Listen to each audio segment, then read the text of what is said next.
Entry technical YouTube channel നമ്മൾ ഒരുപാട് വീഡിയോസുകളൊക്കെ ചെയ്യുന്ന സമയത്ത് വീഡിയോയുടെ താഴെ വരുന്ന ഒരു കമന്റ് ആണ് ഇത് ഫൈനൽ ഇയേഴ്സിന് അപ്ലൈ ചെയ്യാൻ പറ്റുമോ, അല്ലെങ്കിൽ ഫൈനൽ ഇയർ നമ്മൾ ഈ ഒരു സമയത്തിനുള്ളിൽ പാസ്സാകാൻ പോവുകയാണ്, അപ്പം ഞങ്ങൾക്ക് അപ്ലൈ ചെയ്യാൻ പറ്റുമോ എന്നുള്ള രീതിയിലുള്ള കമന്റ്സുകൾ കാണാറുണ്ട്. തീർച്ചയായിട്ടും നിങ്ങൾ മനസ്സിലാക്കേണ്ടത് ഓരോ ബിടെക് കഴിഞ്ഞ ഉദ്യോഗാർത്ഥികൾക്കും എല്ലാ വർഷവും മികച്ച അവസരങ്ങൾ വരുന്നുണ്ട് എന്നുള്ള കാര്യം നിങ്ങൾ മനസ്സിലാക്കുക. ഇപ്പൊ ഞാൻ നോട്ടിഫിക്കേഷൻ വരുന്ന സമയത്ത് PSC നോട്ടിഫിക്കേഷൻ വരാറുണ്ട് അല്ലെ. PSCയുടെ ഒരു നോട്ടിഫിക്കേഷൻ വന്നു കഴിഞ്ഞാൽ ആ നോട്ടിഫിക്കേഷൻ പീരീഡിൽ കോഴ്സ് കംപ്ലീറ്റ് ചെയ്ത് നിങ്ങൾക്ക് പ്രൊഫഷണൽ ഡിഗ്രി സർട്ടിഫിക്കറ്റ് എങ്കിലും കിട്ടിയെങ്കിൽ മാത്രമേ നിങ്ങൾക്ക് എന്ത് ചെയ്യാൻ പറ്റുള്ളൂ, ആ ഒരു പോസ്റ്റിലേക്ക് അപ്ലൈ ചെയ്യാൻ പറ്റുള്ളൂ. അതിനർത്ഥം ഫൈനൽ ഇയേഴ്സിന് അപ്ലൈ ചെയ്യാൻ പറ്റില്ല എന്ന് തന്നെയാണ്.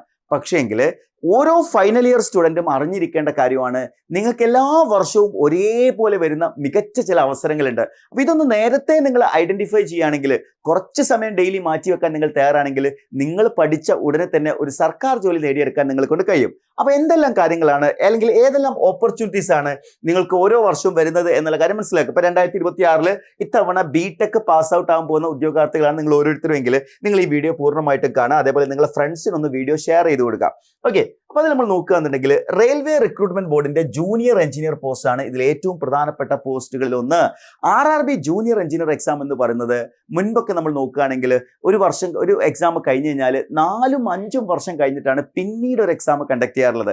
അതുകൊണ്ട് തന്നെ പലപ്പോഴും അത്തരം എക്സാംസിന്റെ ഓപ്പർച്യൂണിറ്റി എല്ലാവർക്കും യൂണിഫോം ആയിട്ട് വരാറില്ലായിരുന്നു. അപ്പൊ ഈ ഒരു കാര്യം കൃത്യമായിട്ട് മനസ്സിലാക്കിക്കൊണ്ട് നിങ്ങൾ എന്ത് ചെയ്യുക, RRB ജൂനിയർ എഞ്ചിനീയർ എക്സാമിനെ കുറിച്ച് മനസ്സിലാക്കുക. ഇത് എല്ലാ വർഷവും എന്ത് ചെയ്യാൻ പോവാണ്, കണ്ടക്ട് ചെയ്യാൻ പോവാണ്. ഇപ്പൊ 2025 കണ്ടക്ട് ചെയ്തിട്ടുണ്ട്, 2026 കണ്ടക്ട് ചെയ്യും. അങ്ങനെ എല്ലാ വർഷവും എന്ത് ചെയ്യാണ്, ഈ എക്സാം കണ്ടക്ട് ചെയ്യും. സോ ഈ ഓപ്പർച്യൂണിറ്റി നിങ്ങൾ മിസ് ചെയ്യാൻ പാടില്ല. ഓക്കെ, രണ്ടാമത്തത് ഇപ്പൊ RRB ജൂനിയർ എഞ്ചിനീയർ തന്നെ മറ്റൊരു കാര്യം പറയുകയാണെങ്കിൽ ഒരുപാട് നല്ല നല്ല പോസ്റ്റുകളുണ്ട്. ഡിസൈൻ ആൻഡ് ഡ്രോയിങ് ഉണ്ട്, അതേപോലെ തന്നെ വർക്ക്ഷോപ്പ് ഉണ്ട്, അങ്ങനെ ഒരുപാട് ഡിപ്പാർട്ട്മെന്റ്, ട്രാക്ക് മെഷീൻ ഉണ്ട്, PV ഉണ്ട്, ബ്രിഡ്ജസ് ഉണ്ട്, PV ആൻഡ് ബ്രിഡ്ജസ് ഉണ്ട്, അങ്ങനെ ഒരുപാട് ഡിപ്പാർട്ട്മെന്റ്സ് ഉണ്ട് കേട്ടോ. അത് സിവിൽ ആണെങ്കിലും ഇലക്ട്രിക്കൽ ആണെങ്കിലും ഇലക്ട്രോണിക്സ് ആണെങ്കിലും ഒക്കെ അപ്ലൈ ചെയ്യാൻ പറ്റിയിട്ടുള്ള മികച്ച അവസരങ്ങൾ, മെക്കാനിക്കൽ കഴിഞ്ഞ ഉദ്യോഗാർത്ഥികൾക്കൊക്കെ ഉള്ള മികച്ച അവസരമാണ് RRB ജൂനിയർ എഞ്ചിനീയർ എന്ന് പറയുന്നത്. ഇനി അടുത്തൊരു കാറ്റഗറിയാണ് സ്റ്റാഫ് സെലക്ഷൻ കമ്മീഷന്റെ ജൂനിയർ എഞ്ചിനീയർ എന്ന് പറയുന്ന പോസ്റ്റ്. അപ്പൊ SSCയുടെ ജൂനിയർ എഞ്ചിനീയർ പോസ്റ്റ് എന്ന് പറയുന്നത് ഏറ്റവും പവർഫുൾ ആയിട്ടുള്ള ചില പോസ്റ്റുകൾ. ഇപ്പോൾ സ്റ്റാഫ് സെലക്ഷൻ കമ്മീഷന്റെ ജൂനിയർ എഞ്ചിനീയർ പോസ്റ്റിൽ ഒരു പോസ്റ്റ് പറയുകയാണെങ്കിൽ മിലിറ്ററി എഞ്ചിനീയറിംഗ് സർവീസ് ഒക്കെ ഉണ്ട്. മിലിറ്ററി എഞ്ചിനീയറിംഗ് സർവീസിൽ നിങ്ങൾക്ക് ജൂനിയർ എഞ്ചിനീയർ ആയിട്ടൊക്കെ സർവീസ് ചെയ്യാം. അതായത് നിങ്ങൾ ഫോഴ്സിന്റെ ഭാഗമായിട്ട് മാറുകയാണ്. സോ അത്തരത്തിലുള്ള പോസ്റ്റ് ഉണ്ട്. അതേപോലെ തന്നെ മറ്റനേകം പോസ്റ്റുകൾ ഉണ്ട് കേട്ടോ. സ്റ്റാഫ് സെലക്ഷൻ കമ്മീഷന്റെ ജൂനിയർ എഞ്ചിനീയർ പോസ്റ്റിൽ സിവിൽ കഴിഞ്ഞ ഉദ്യോഗാർത്ഥികൾക്കും ഇലക്ട്രിക്കൽ കഴിഞ്ഞ ഉദ്യോഗാർത്ഥികൾക്കും മെക്കാനിക്കൽ കഴിഞ്ഞ ഉദ്യോഗാർത്ഥികൾക്കൊക്കെ മികച്ച അവസരം നൽകുന്ന പോസ്റ്റിനാണ് SSC ജൂനിയർ എഞ്ചിനീയർ. ഇതും എല്ലാ വർഷവും കണ്ടക്ട് ചെയ്യാറുണ്ട്. എല്ലാ വർഷവും എവറി ഇയർ എന്ത് ചെയ്യാറുണ്ട്, ഈ ഒരു പോസ്റ്റിലേക്കും നോട്ടിഫിക്കേഷൻ വരാറുണ്ട്. 2026 മാർച്ചിലായിരിക്കും നോട്ടിഫിക്കേഷൻ വരാൻ പോകുന്നത്. സ്വാഭാവികമായിട്ടും മാർച്ചിൽ നിങ്ങളുടെ BTech കംപ്ലീറ്റ് ചെയ്തെങ്കിൽ മാത്രമേ ഈ വർഷം നിങ്ങൾക്ക് അപ്ലൈ ചെയ്യാൻ പറ്റുള്ളൂ.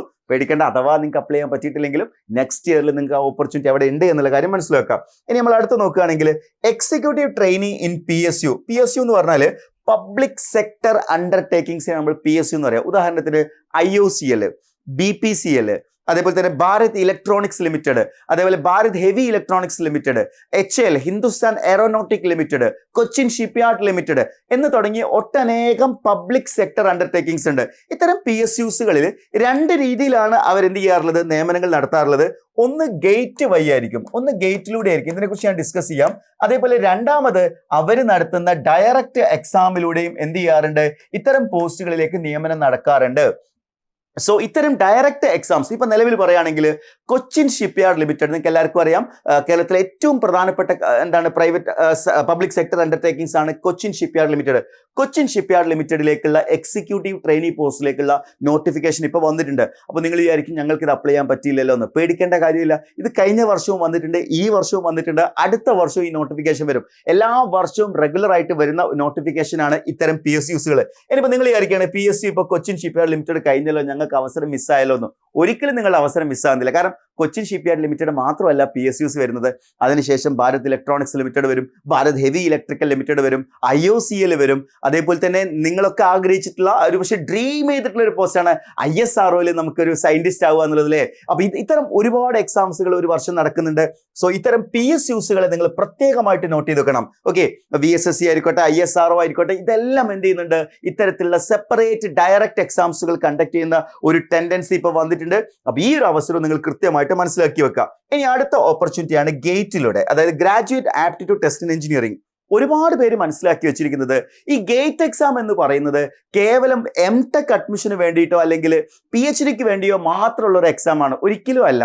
ഗേറ്റിലൂടെ ഇന്ത്യയിലെ PSUsകളിലേക്ക് എന്ത് ചെയ്യുന്നുണ്ട്, നിയമനം നടക്കുന്നുണ്ട് എന്നുള്ള കാര്യം നിങ്ങൾ മനസ്സിലാക്കുക. അതായത് ഞാൻ നേരത്തെ പറഞ്ഞ പല പബ്ലിക് സെക്ടർ അണ്ടർടേക്കിങ്സും എന്ത് ചെയ്യുന്നുണ്ട്, ഗേറ്റിലൂടെയാണ് എന്ത് ചെയ്യുന്നത്, ഗ്രാജുവേറ്റ് ട്രെയിനി എന്ന് പറഞ്ഞിട്ടുള്ള ഒരു പോസ്റ്റുകളിലൂടെ ആളുകളെ നിയമിക്കുന്നുണ്ട്. എന്ന് മാത്രമല്ല മികച്ച സാലറിയാണ്. ഇവിടെ നമ്മൾ നോക്കുകയാണെങ്കിൽ 20 ലക്ഷമൊക്കെ സാലറി കൊടുക്കാറുണ്ട്. 15 ലക്ഷം മുതൽ 20 ലക്ഷം വരെയൊക്കെയുള്ള മികച്ച സാലറി പാക്കേജിലാണ് ഗേറ്റ് വഴി നിങ്ങൾക്ക് എന്ത് ചെയ്യാൻ പോകുന്നത്, പോസ്റ്റ് ലഭിക്കാൻ പോകുന്നത്. പക്ഷേ ഈ ഡയറക്റ്റ് എക്സാമും ഗേറ്റ് എക്സാമും കമ്പയർ ചെയ്യുമ്പോൾ ഗേറ്റിൽ നല്ല റാങ്ക് ഉണ്ടെങ്കിൽ മാത്രം, അതായത് ഗേറ്റ് ജസ്റ്റ് ക്വാളിഫൈ ചെയ്താൽ പോരാ, ഗേറ്റിൽ നല്ല റാങ്കുള്ള ഉദ്യോഗാർത്ഥികൾക്ക്, മികച്ച റാങ്കുള്ള ഉദ്യോഗാർത്ഥികൾക്ക് മാത്രമായിരിക്കും PSUസിൽ അവസരം ലഭിക്കുന്നുണ്ടാവുക. കമ്പയർ ടു ഗേറ്റ് ഡയറക്റ്റ് എക്സാംസിലൂടെ നിങ്ങൾക്ക് എന്ത് ചെയ്യാം, കുറച്ചുകൂടി ഈസി ആയിട്ട് നിങ്ങൾക്ക് ഈ ജോലിയിൽ എത്താൻ പറ്റും. ഓക്കെ, ഇനി ഒരുപാട് പേരുടെ സംശയമാണ് KSEB സബ് എഞ്ചിനീയറും അസിസ്റ്റന്റ് എഞ്ചിനീയറും ഒക്കെ അപ്ലൈ ചെയ്യാൻ പറ്റും എന്നുള്ളത്. അസിസ്റ്റന്റ് എഞ്ചിനീയർ ഇത്തവണ ഫൈനൽ ഇയേഴ്സ് ആയിട്ടുള്ള ഉദ്യോഗാർത്ഥികൾക്കും അപ്ലൈ ചെയ്യാൻ കാരണം അസിസ്റ്റന്റ് എഞ്ചിനീയർ നോട്ടിഫിക്കേഷൻ ഒരുപക്ഷെ 2026 ലാസ്റ്റിലായിരിക്കും വരാൻ പോകുന്നത്. അങ്ങനെയാണെങ്കിൽ അല്ലെങ്കിൽ 2027 സ്റ്റാർട്ടിങ്ങിലായിരിക്കും. അങ്ങനെയാണെങ്കിൽ സ്വാഭാവികമായിട്ടും ഫൈനൽ ഇയേഴ്സിന് എന്തായാലും ഈ ഒരു പോസ്റ്റിലേക്ക് അപ്ലൈ ചെയ്യാം. KSEB സബ് എഞ്ചിനീയറുടെ കാര്യത്തിലേക്ക് വരികയാണെങ്കിൽ KSEB സബ് എഞ്ചിനീയർ ഏത് നിമിഷവും നമ്മൾ അടുത്തൊരു 6 മന്തിനുള്ളിൽ നമ്മൾ എന്ത് ചെയ്യുന്നുണ്ട്, നോട്ടിഫിക്കേഷൻ പ്രതീക്ഷിക്കുന്ന ഒരു എക്സാം ആണ് KSEB സബ് എഞ്ചിനീയർ എന്ന് പറയുന്നത്. സോ സ്വാഭാവികമായിട്ടും KSEB സബ് എഞ്ചിനീയർ നിങ്ങളെ ലക്കായിരിക്കും. ഒരു ഇലക്ട്രിക്കൽ കഴിഞ്ഞ ഉദ്യോഗാർത്ഥിയാണെങ്കിൽ ഒരു പക്ഷേ നിങ്ങൾക്ക് KSEB സബ് എഞ്ചിനീയർ എന്ന് പറയുന്നത് ഒരു ഗോൾഡൻ ഓപ്പർച്യൂണിറ്റി ആയിരിക്കും. അതേപോലെ വേരിയസ് PSC എക്സാംസുകളുണ്ട്, വേരിയസ് അതർ എക്സാംസുകൾ.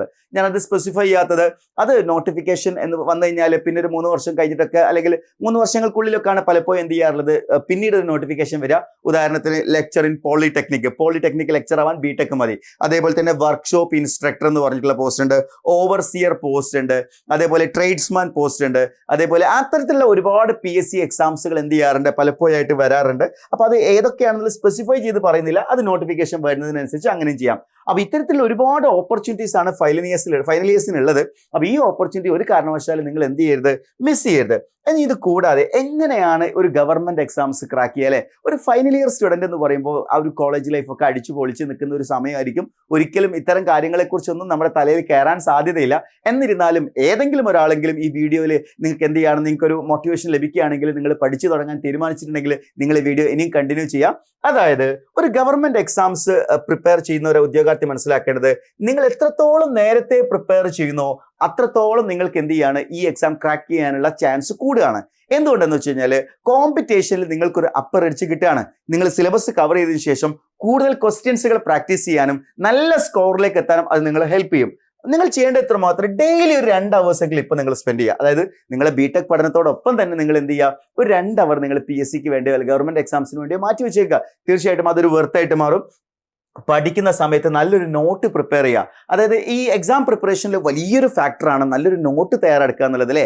അതായത് സിലബസ് അനുസരിച്ച് നമ്മൾ വീഡിയോ ക്ലാസ്സുകൾ, ഇപ്പോൾ എൻട്രിയുടെ നിങ്ങൾ ഇലക്ട്രിക്കലിന്റെ വീഡിയോ ക്ലാസ്സുകൾ അല്ലെങ്കിൽ മെക്കാനിക്കലിന്റെ സിവിലിന്റെ വീഡിയോ ക്ലാസ് കാണുന്നതായിരിക്കാം. ആ വീഡിയോ ക്ലാസ്സിനെ ബേസ് ചെയ്ത് കൃത്യമായിട്ട് നിങ്ങൾ നോട്ട് എഴുതിയെടുക്കുക. നിങ്ങളുടെ ഹാൻഡ് റിട്ടൺ നോട്ട്സ് അത് പ്രിപ്പറേഷൻ ടൈമിൽ മാത്രമല്ല, പ്രത്യേകിച്ച് റിവിഷൻ ടൈമിലൊക്കെ ഒരുപാട് യൂസ്ഫുൾ ആയിട്ട് മാറും. സോ അത്തരത്തിലൊരു ഗുഡ് നോട്ട് എന്ന് പറയുന്നത്. അതേപോലെ ഗവൺമെന്റ് എക്സാമിന് പ്രിപ്പയർ ചെയ്യുന്ന ഒരു ഉദ്യോഗാർത്ഥിക്ക് വേണ്ട ഏറ്റവും മികച്ച ക്വാളിറ്റിയാണ് കോൺഫിഡൻസ് എന്ന് പറയുന്നത്. കാരണം ഒരു ഗവൺമെന്റ് എക്സാം നേടിയെടുക്കാൻ പറ്റുന്നുള്ള കോൺഫിഡൻസോട് കൂടിയായിരിക്കും നിങ്ങൾ എന്ത് ചെയ്യേണ്ടത്, ഈ എക്സാംസുകൾ നിങ്ങൾ അപ്രോച്ച് ചെയ്യേണ്ടത്. അത്തരം ആളുകൾക്ക് തന്നെയാണ് എന്ത് ചെയ്യാൻ പറ്റുക, ഗവൺമെന്റ് എക്സാം ക്ലിയർ ചെയ്യാൻ പറ്റുക. വളരെ കോൺഫിഡന്റ് ആയിട്ട് നിങ്ങൾ എന്ത് ചെയ്യുക, ഈ എക്സാമിനെ അപ്രോച്ച് ചെയ്യുക. ഇനി ഏറ്റവും പ്രധാനപ്പെട്ടത് കൺസിസ്റ്റൻസി ഈസ് ദ കീ എന്നുള്ളതാണ്. ഒരു ഗവൺമെന്റ് എക്സാം ക്ലിയർ ചെയ്യുന്ന ഉദ്യോഗാർത്ഥിയുടെ അയാളുടെ ഒരു കൺസിസ്റ്റൻസി വളരെ ഇമ്പോർട്ടന്റ് ആണ്. ഇപ്പം നിങ്ങളൊരു പക്ഷേ ഈ വീഡിയോ കണ്ടതിന് ശേഷമൊക്കെ നിങ്ങൾ വിചാരിക്കുകയാണ് പഠിച്ചു തുടങ്ങാമെന്ന് വിചാരിക്കും. ഒരു പക്ഷേ 2, 3, 4 ദിവസം നിങ്ങൾ പഠിക്കുന്നുണ്ടാവും. പിന്നീട് 5ാമത്തെ ദിവസം ആകുമ്പോൾ ഒരു ഡിസ്ട്രാക്ഷൻ വന്ന് നിങ്ങൾ അവിടുന്ന് മറ്റൊരു ട്രാക്കിലേക്ക് പോകുന്നുണ്ടാവും.